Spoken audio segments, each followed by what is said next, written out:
Bab 135, Kontaminasi. Tram berderak di sepanjang lintasan di dalam benteng. Bukannya Ren Xiaosu belum pernah dalam satu sebelumnya. Tetapi bahwa ini adalah pertama kalinya dia melihat mode transportasi umum. Ketika seseorang naik tram, mereka hanya perlu memasukkan 20 sen ke dalam kotak di pintu masuk dan mereka bisa naik ke tempat-tempat yang jauh. Bahkan tidak akan menjadi masalah untuk naik dari stasiun asal ke stasiun terminal. Wang Fugui telah mendengar tentang tram sejak lama. Lagi pula, akan selalu ada menyebutkan hal-hal baru dan unik di benteng setiap kali dia berinteraksi dengan penduduk benteng. Jadi ketika Ren Xiaosu mengatakan dia ingin mengunjungi benteng, Wang Fugui mengatakan bahwa mengambil tram akan menjadi moda transportasi yang paling mudah dan paling ekonomis. Bro, kata Yan Liu Yuan sambil bersandar di ambang jendela, penduduk benteng pasti tidak perlu khawatir. Sangat aman dan nyaman untuk tinggal di dalam sini. Mereka dapat menikmati kehidupan yang ratusan kali lebih baik daripada para pengungsi dengan hanya bekerja dengan mudah di benteng. Petik 2. Bagaimana mungkin orang tidak memiliki kekhawatiran? Ren Xiaosu duduk di sampingnya dan berkata sambil tersenyum. Bahkan Luolan akan memiliki hal-hal yang perlu dikhawatirkan. Sesuatu seperti itu tidak berkurang dengan meningkatnya keuntungan materi. Petik 2. Itu benar. Yan Liu Yuan mengangguk. Kalau begitu, apakah Anda pikir ada orang di dunia ini yang tidak perlu khawatir tentang apapun? Ren Xiaosu berkata, ya, orang mati. Yan Liu Yuan perlahan berbalik dan menatap Ren Xiaosu. Bro, apakah menurutmu itu cocok untuk mengatakan sesuatu seperti itu pada kesempatan yang begitu bahagia? Bahkan orang bodoh seperti Chen Wudi memiliki kekhawatiran sendiri. Ren Xiaosu menghela nafas. Chen Wudi sedang duduk di barisan terakhir dengan wajahnya masih bengkak. Tidak ada yang tahu kemana orang ini pergi ke kemarin dan siapa yang telah memukulnya. Di kedua sisi jalan di kota benteng ini, orang-orang menjual segala macam hal, seperti pangsit sup, otak tahu, dan makanan sarapan lainnya. Beberapa toko juga menjual semua jenis produk perangkat keras dan bahan makanan. Pejalan kaki berjalan di trotoar, dan pengendara sepeda sesekali melewatinya. Ren Xiaosu bertanya, berapa harga sepeda di benteng? Saya merasa cukup nyaman untuk bepergian dengan satu orang daripada harus berjalan. Petik 2. Suatu hari, Esquire di kota membeli sepeda yang telah beredar di luar benteng, tetapi dicuri pada malam yang sama oleh orang lain. Untuk menghindari pengejaran Esquire, pencuri mengendarai sepeda sampai ke markas lain. Sepeda adalah barang mewah di kota. Itu adalah sesuatu yang tidak bisa kamu beli bahkan jika kamu mau. Saya akan bertanya sekitar sore ini. Wang Fugui berkata, seharusnya tidak murah. Bagaimanapun, sumber daya sangat langka hari ini. Anda dapat melihat bahwa mereka yang mengendarai sepeda mengenakan pakaian dengan kualitas yang relatif lebih baik. Tampaknya mereka dianggap cukup kaya di benteng. Petik 2. Aku seharusnya menemukan lebih banyak dari Jiang Wu dalam perjalanan ke sini ke benteng. Ren Xiaosu menyesali. Mereka belum pernah di benteng sebelumnya. Tetapi Jiang Wu tumbuh di satu benteng. Tetapi sekarang, Jiang Wu telah melapor ke sekolah untuk terus bekerja sebagai guru. Dia mungkin juga akan mengajar di SMA ke-13. Di perjalanan, Ren Xiaosu mendengar beberapa orang di sekitarnya berbicara. Anda telah mendengar. Benteng 113 sudah menyerah. Dikatakan gempa bumi baru-baru ini meruntuhkan Benteng 113. Bahkan orang-orang konsorsium Qing telah melarikan diri ke sini ke benteng kami. Petik 2. Nyata, kata seseorang terkejut. Itu tidak disebutkan di radio. Mereka pasti tidak akan memberitahumu tentang hal itu di radio, kata orang pertama sambil tersenyum. Tetapi saya memiliki seorang teman yang memiliki hubungan kerja dengan konsorsium Qing. Dan dia mengatakan kepada saya bahwa tembakan besar dari konsorsium Qing tiba di markas kami. Mereka bahkan membawa lusinan pengungsi bersama mereka. Petik 2. Pengungsi. Orang lain berkata dengan heran. Bukankah para pengungsi harus patuh bekerja di luar benteng? Mengapa mereka masuk? Petik 2. Ren Xiaosu menatap mereka tetapi tidak mengatakan apa-apa. Dia mendengar orang lain berkata, siapa yang tahu? Saya ingin tahu apakah mereka membawa penyakit, kuman, atau kontaminasi dari luar. Petik 2. Lihat orang-orang di belakang kita. Saya pikir mereka mungkin para pengungsi itu. Seseorang berkata dengan kaget. Dengan pengingat ini, yang lain di tram juga berbalik dan memandang mereka. Semakin mereka memandang mereka, semakin mereka merasa bahwa Ren Xiaosu dan teman-temannya mungkin benar-benar pengungsi. Yan Liuyuan terkejut ketika dia melihat semua orang ini turun di halte berikutnya. Setelah hanya satu pemberhentian, mereka adalah satu-satunya yang tersisa di tram. Jika pengemudi tidak diharuskan mengoperasikan tram, Yan Liuyuan merasa dia juga akan keluar. Ren Xiaosu meneliti keenam diri mereka. Hari ini, mereka semua telah mengenakan pakaian mereka yang baru dicuci. Dan semua orang telah mandi air panas juga, sehingga wajah dan tubuh mereka tidak lagi kotor. Tetapi mode pakaian yang bisa dibeli para pengungsi dan kulit kecoklatannya sangat berbeda dari pakaian penduduk benteng. Bro, Yan Liuyuan berbisik. Aku merasa seperti penduduk benteng tidak terlalu ramah. Penduduk di benteng bahkan tidak datang untuk memeriksa dengan mereka dan hanya menghindari mereka seolah-olah mereka adalah wabah setelah menebak bahwa mereka mungkin adalah pengungsi. Semua itu karena mereka membawa kuman dari luar. Dan karena kubu itu telah menyebarkan kabar bahwa para pengungsi tidak diperbolehkan di dalam karena kontaminasi mereka. Ren Xiaosu tidak membalasnya. Dia dengan tenang berkata, "Kakak Xiaoyu, belilah 2 set pakaian baru untuk kita masing-masing besok. Semua orang akan mulai mengenakan pakaian baru mereka sehingga kita bisa berbaur dengan penghuni benteng." Petik 2. Aku tidak akan memakainya. Protes Yan Liuyuan lembut. Rasanya seperti dia membungkuk ke penghuni benteng jika dia mengenakan pakaian baru. Ren Xiaosu berkata, "Apakah kita hidup di hutan belantara atau benteng? Anda harus berbaur dengan dan memahami lingkungan Anda untuk bertahan hidup. Hanya dengan begitu Anda akan memiliki kemampuan untuk menolak. Ketika Anda tidak dapat mengubah lingkungan, Anda harus terlebih dahulu belajar cara menyamar." Petik 2. Wang Fugui terpana mendengar ini. Dia tidak menyangka Ren Xiaosu akan menerapkan prinsip bertahan belantara untuk tinggal di benteng. Jadi, apakah dia juga memperlakukan benteng seperti tempat di hutan belantara? Mereka mendengar Ren Xiaosu menambahkan, "Kita mungkin masih harus meninggalkan benteng suatu hari nanti. Jadi mari kita bersiap untuk itu." Mata Yan Liuyuan berbinar. Sebagai seseorang yang paling mengenal Ren Xiaosu, dia bisa mengatakan bahwa Ren Xiaosu sudah memutuskan untuk pergi. Tetapi Wang Fugui tersenyum dan berkata, "Mengapa kita tidak pergi besok saja?" Untuk beberapa alasan, saya selalu merasa lebih nyaman tinggal di kota. Petik 2. Tidak usah terburu-buru. Ren Xiaosu menggelengkan kepalanya dan berkata, "Dan kita tidak bisa keluar lagi. Mari kita bicarakan ketika aku menemukan kesempatan." Petik 2. Pada saat ini, tram mencapai stasiun terminal. Ren Xiaosu dan yang lainnya telah merencanakan untuk tetap berada di tram untuk perjalanan kembali pada awalnya. Namun, mereka melihat banyak rumah tinggal jauh dari tempat stasiun terminal. Dan mereka bahkan datang dengan yard. Dari kejauhan, sepertinya area ini agak besar, tetapi juga jauh lebih terpencil jika dibandingkan dengan tempat lain. Ren Xiaosu mengetuk operator tram dan bertanya, "Tempat apa itu?" "Itu adalah lingkungan yang makmur di benteng kami." Pengemudi itu berkata, "Hanya orang kaya dan berkuasa yang tinggal di sini. Tidak ada jalur troli yang menuju ke sana karena semua orang yang tinggal di sana memiliki mobil mereka sendiri." Ketika pengemudi berbicara, dia terus mundur karena takut terlalu dekat dengan Ren Xiaosu.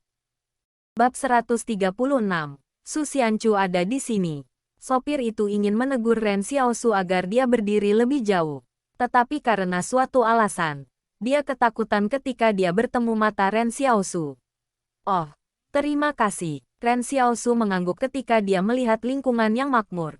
Jadi ternyata ada juga lingkungan yang miskin dan kaya di dalam benteng. Sepertinya perbedaan antara si kaya dan si miskin sama jelasnya di dalam benteng ini. Ketika Ren Xiaosu berterima kasih kepadanya atas informasinya, operator tram itu tertegun. Dia sudah menganggap Ren Xiaosu dan kelompoknya sebagai monster yang mengerikan. Jadi dia tidak berharap Ren Xiaosu akan berterima kasih padanya dengan sopan. Sebelum pengemudi bisa bereaksi, Ren Xiaosu bertanya lagi, "Kapan tram ini berbalik?" Pengemudi itu berkata dengan terbata-bata, Mengapa kamu tidak naik tram berikutnya? Itu akan tiba dalam 20 menit. Petik 2. Ren Xiaosu memandangi pengemudi itu. Saran Anda sangat tidak rasional. Semua penumpang, silakan duduk dengan erat dan berpegangan pada pegangan tangan. Dalam perjalanan kembali, Ren Xiaosu turun dari tram berhenti lebih awal. Tidak jauh dari toko mereka. Karena dia melihat sebuah toko perhiasan. Setelah memastikan bahwa tidak ada yang membuntutinya, dia berpura-pura masuk dengan normal. Tapi begitu dia masuk, dia melihat poster buronan diletakkan di dinding toko perhiasan. Ren Xiaosu tertegun ketika melihat poster yang diinginkan. Bukankah ini foto Su Xianchu? Dia ditunjukkan dengan cerdas mengenakan seragam tentara pribadi yang mungkin diambil ketika dia bekerja untuk benteng. Manajer, siapa yang ada di poster buronan? Tanya Ren Xiaosu. Aku tidak tahu. Seseorang dari divisi ketertiban umum benteng datang untuk memasang ini hari ini. Pemilik toko perhiasan berkata, mereka hanya menyebutkan bahwa jika ada yang melihat orang ini, mereka harus segera melaporkannya kepada mereka. Bahkan ada hadiah untuk melakukannya. Petik 2. Saya belum melihat ini di tempat lain. Jadi mengapa itu hanya dipasang di toko perhiasan? Ren Xiaosu semakin khawatir. Aku dengar itu karena seseorang mencuri emas dari konsorsium King. Saya tidak tahu detail pastinya. Tetapi divisi ketertiban umum sedang melakukan pemeriksaan ketat pada semua persediaan emas yang tidak diketahui. Selama emas menunjukkan tanda-tanda oksidasi atau tidak memiliki logo konsorsium tercetak di atasnya, kita harus melaporkannya ke divisi ketertiban umum ketika kita menemukannya. Pemilik toko perhiasan bertanya, jadi, adakah yang bisa saya bantu? Petik 2. Oh, tidak apa-apa. Ren Xiaosu segera berjalan keluar dari toko perhiasan. Ren Xiaosu sangat sedih. Dia menyadari konsorsium King kemungkinan mendeteksi dia telah mengambil banyak emas bersamanya. Meskipun dia telah meninggalkan beberapa emas yang dia bungkus di jaket, seseorang dari konsorsium King harus menyadari bahwa jumlahnya tidak bertambah ketika memeriksa konter display toko perhiasan. Bahkan, cek itu akan mengungkapkan bahwa sejumlah besar emas telah hilang. Itu karena banyak debu menempel pada benda-benda emas yang diletakkan di atas meja. Setelah emas diambil, tanda-tanda yang menunjukkannya akan sangat jelas. Ren Xiaosu tidak ingin mengambil risiko. Dia tahu bahwa jika konsorsium King secara khusus memasang foto orang yang dicari di sebuah toko perhiasan, mereka pasti menemukan sesuatu. Mereka jelas bermaksud mencarinya di titik penjualan ketika dia mencoba membuang barang curian. Tidak, mereka harus mencari Su Xianchu. Su Xianchu baru saja tiba di kota di luar Stronghold 111. Setelah dalam pelarian selama beberapa hari, ia akhirnya berhasil sampai di sini sebelum mati kelaparan. Sepanjang jalan, Su Xianchu akan menggunakan klon bayangannya untuk berlari selama dia dalam kerangka pikiran yang baik. Meskipun itu menghemat banyak energi saat menggunakan klon bayangan untuk membawa dirinya ke depan, ia berada di ambang muntah karena perjalanan bergelombang ketika dibonceng oleh klon bayangan. Tetapi yang lebih penting, dia tidak bisa menemukan banyak makanan untuk dimakan di hutan belantara setelah berpisah dengan Ren Xiaosu dan hanya bisa puas dengan beberapa sayuran liar yang dia temukan. Selama waktu ini, ia bahkan menderita diare sepanjang hari. Untung baginya, dia adalah makhluk supernatural. Sekarang dia memiliki kebugaran fisik yang sangat baik. Makan beberapa sayuran liar beracun tidak akan cukup untuk membunuhnya. Pada saat ini, Su Xianchu berharap untuk kembali ke peradaban manusia sehingga dia bisa mendapatkan sesuatu untuk dimakan. Setiap kali dia menemukan batu selama 2 hari terakhir, dia akan berpikir itu adalah roti kukus yang tidak terisi yang bisa dimakan. Tetapi ketika dia tiba di pintu masuk kota, dia merasa bahwa beberapa orang menatapnya. Su Xianchu pergi ke gubuk dan berkata, "Halo, apakah Anda punya sesuatu yang bisa saya makan? Saya akan membayar Anda untuk itu." Petik 2. Su Xianchu menelan ludah ketika dia melihat roti jagung di dalam gubuk. Pria keluarga itu keluar dan mengukur Su Xianchu. "Kamu bukan dari kota kami, kan? Kamu sama sekali tidak terlihat familiar." Petik 2. Ahem. Aku hanya lewat. Su Xianchu menjelaskan. Dia berpikir bahwa orang lain tidak boleh mengenalinya karena wajahnya sangat kotor sekarang. Tetapi ketika pengungsi itu mengukur Su Xianchu, dia tiba-tiba menyadari sesuatu. Dia berteriak, Su Xianchu. Su Xianchu ada di sini. Semuanya. Tangkap dia. Petik 2. Su Xianchu bingung. Dalam perjalanan ke Stronghold 111, Su Xianchu sebenarnya merasa sangat ragu-ragu. Bagaimanapun, Stronghold 111 adalah tempat markas konsorsium King berada. Tapi dia merasa itu tidak akan menjadi masalah jika dia tinggal di kota sebentar, kan? Tetapi pada saat ini, Su Xianchu menyadari bahwa dia salah berpikir seperti itu. Konsorsium King seharusnya mengeluarkan perintah untuk menangkapnya. Kalau tidak, para pengungsi ini tidak akan mencoba untuk menangkapnya seperti mereka semua adalah prajurit. Tetapi dia tidak melakukan apa-apa sama sekali. Ketika dia masih di pegunungan Jing, dia bahkan tidak berhasil melewati perimeter kuncian yang didirikan konsorsium King. Jadi mengapa mereka menghabiskan begitu banyak upaya untuk mencoba menangkapnya? Tentu saja, Su Xianchu juga sedikit khawatir untuk Ren Xiaosu dan Yang Xiaojin. Jika sudah ada begitu banyak orang yang mengejar seseorang yang bahkan tidak melanggar batas, ia dapat dengan mudah membayangkan betapa besar jumlah orang yang akan datang ketika harus menangkap Yang Xiaojin dan Ren Xiaosu. Saat itu, Su Xianchu tidak ragu lagi. Dia memanggil klon bayangannya untuk menendang keluar pengungsi di depannya. Bersamaan dengan itu, dia bergegas ke gubuk dan mengambil beberapa roti jagung hitam ke dalam pelukannya sebelum melarikan diri. Dia tidak bisa tinggal di sini lagi. Sepertinya dia harus pergi ke tempat lain.